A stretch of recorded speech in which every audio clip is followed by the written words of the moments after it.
I'm a blogger at the portal bitcoiner.pl. I will tell you about the current developments in the digital currencies world. Ladies and gentlemen, there is always a person in the conferences that says this. I agree that Bitcoin is a genius idea, it's great. But when it comes to the security aspects, the users are always the weakest link. And according to the current legal provisions, there is no limits as to who can set up a Bitcoin exchange platform and with unprofessional management make the platform collapse and compromise the whole Bitcoin exchange environment. That was the short word of introduction. Ladies and gentlemen, there are four groups.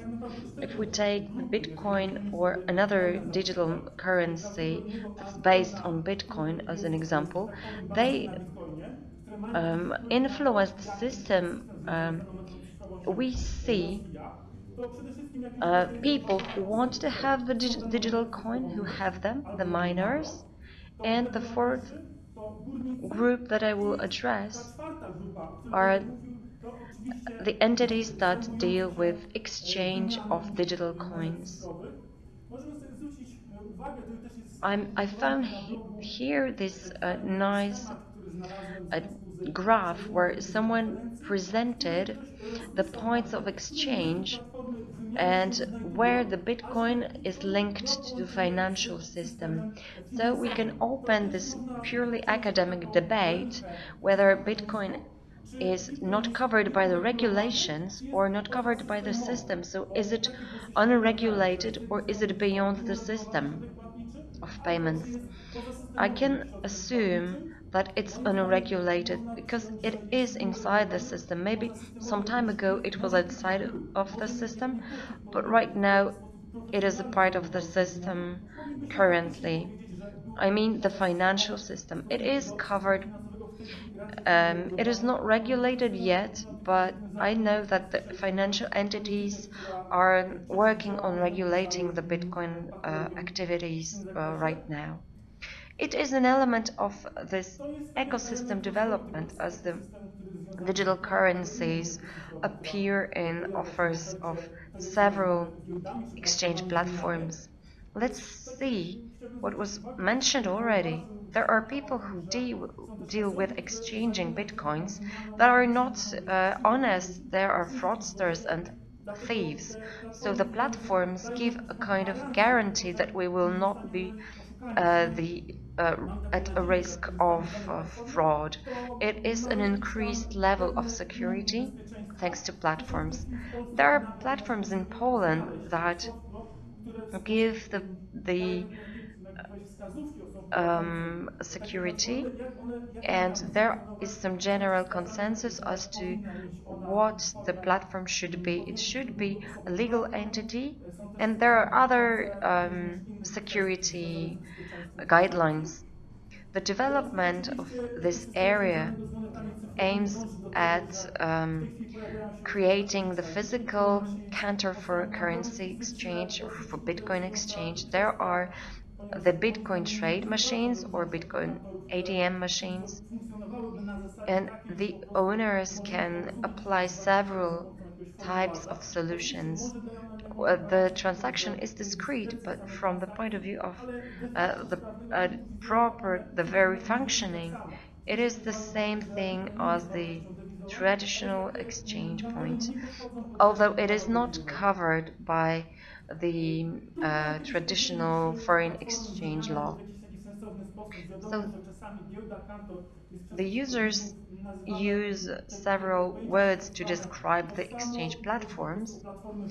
There are also physical counters for the Bitcoin exchange.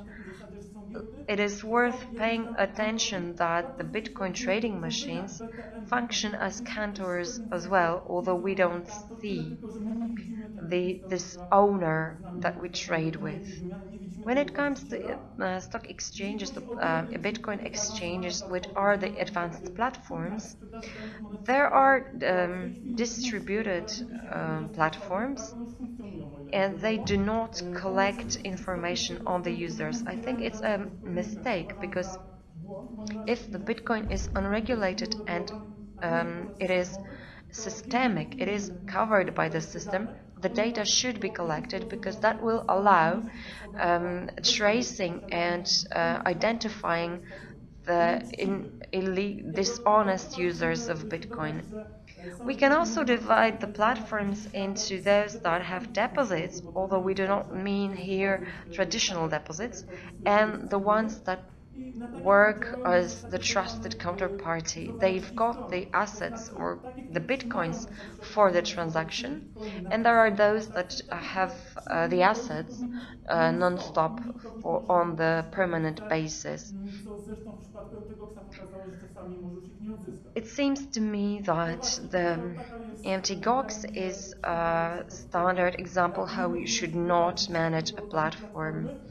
You know, the platform itself was set up by another person than Mark Karpeles. It was not him, although we know him from TV or from publications. It is worth noting that the MTGOX was created as a platform for exchange for gamers, to exchange other things than bitcoins. But the creator of MTGOX um, uh, thought that it would be good to adapt the platform for the Bitcoin users.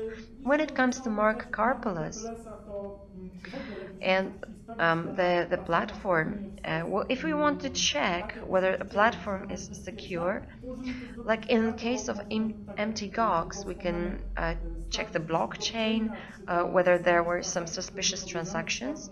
And in case of Mark Karpeles, there was a transaction at the point where in June 2011 there was a transaction at the time when the Karpeles's company Tiban took over the empty gogs.